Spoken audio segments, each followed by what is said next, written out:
जय हिंद, जय हिंदी। परम सम्माननीय गुरुजन और प्यारे मित्रों, आज हिंदी दिवस की हार्दिक शुभकामनाओं के साथ मैं अपनी हिंदी माता और अपनी भारत माता इन सबको नमन करते हुए कुछ अपने विचार आपके समक्ष साझा करना चाहता हूं कि हमारी हिंदी कितनी श्रेष्ठ है।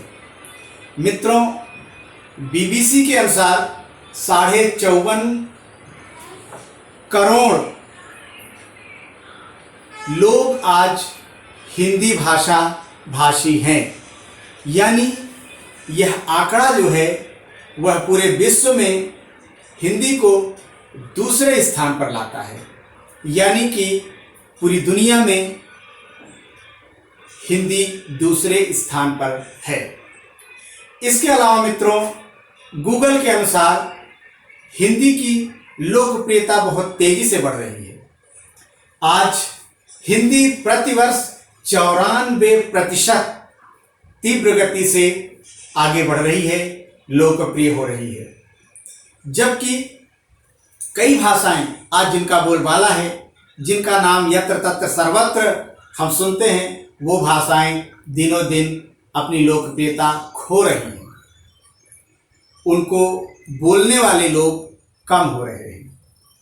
ऐसे में एक प्रश्न है कि क्या आज भी यह प्रश्न उलझा रहना चाहिए कि हिंदी हमारे राष्ट्र की राष्ट्रभाषा हो? मित्रों, महात्मा गांधी जी ने कहा है कि राष्ट्रभाषा के बिना राष्ट्र गूंगा है। इतने वर्षों के बाद भी हम राष्ट्र को गूंगा क्यों बनाए हुए हैं? आज जबकि इंटरनेट से लेकर के सोशल मीडिया तक, व्यक्ति से लेकर के समष्टि तक हिंदी बहुत तेजी से बढ़ रही है, तो क्यों यह बात अभी भी अचिंतनीय रहनी चाहिए कि हिंदी राष्ट्रभाषा बने? यूं तो हिंदी पूरी दुनिया में सर्वश्रेष्ठ है। हिंदी से अच्छी कोई भाषा है ही नहीं। और अगर हिंदी कवियों की परंपरा देखें तो सारे कवियों को तो हम छोड़ दें, अगर एकमात्र गोस्वामी संत शिरोमणि महाकवि तुलसीदास जी को ही ले लें तो पूरी दुनिया में उनसे श्रेष्ठ कोई कवि नहीं होगा, जिन्होंने न केवल राम को बल्कि जीवनोपयोगी संपूर्ण नैतिकता, संपूर्ण मर्यादा, संपूर्ण शिक्षा, संस्कार, विज्ञान सब कुछ अपने एकमात्र ग्रंथ रामचरितमानस में भर दिया है।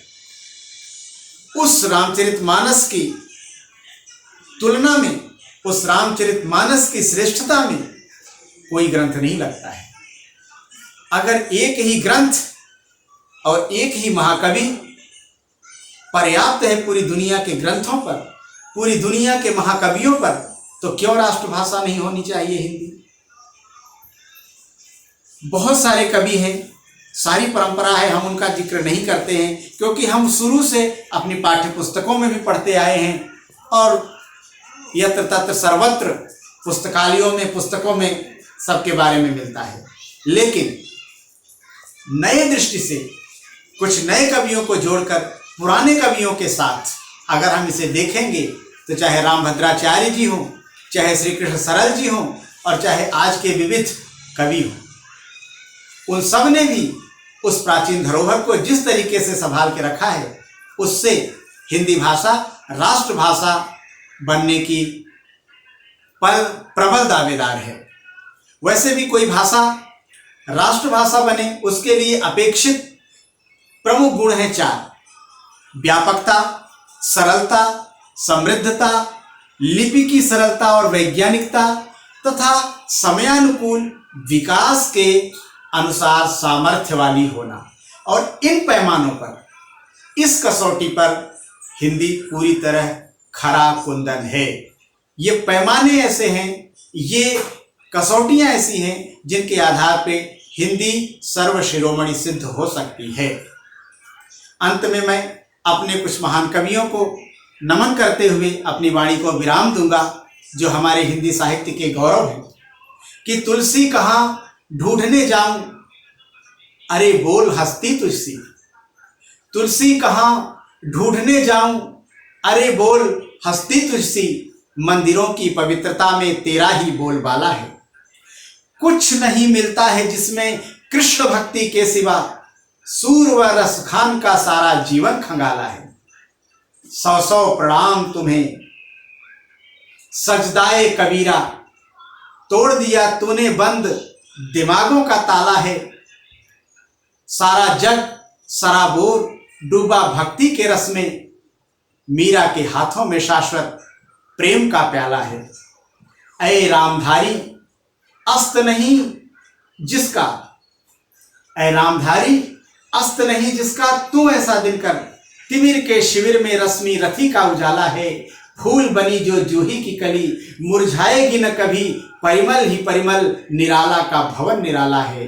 हे देवी महादेवी साहित्य गगन में तुम निहारिका, शब्द सीप से तुमने मौक्तिक निकाला है।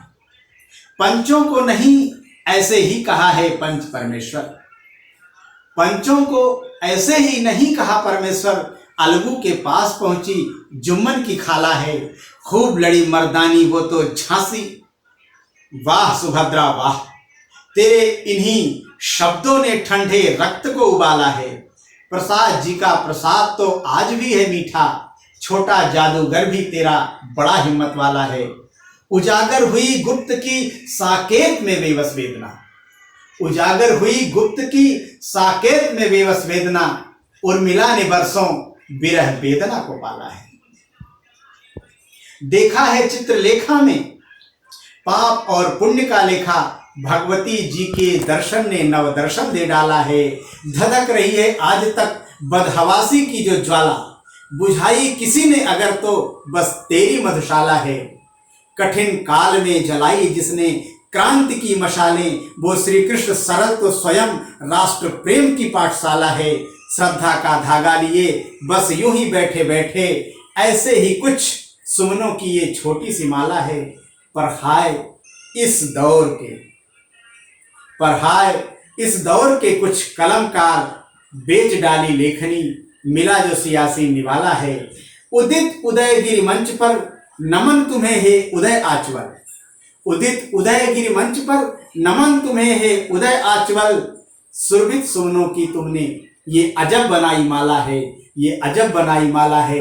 इसी के साथ धन्यवाद। जय हिंदी जय हिंदुस्तान।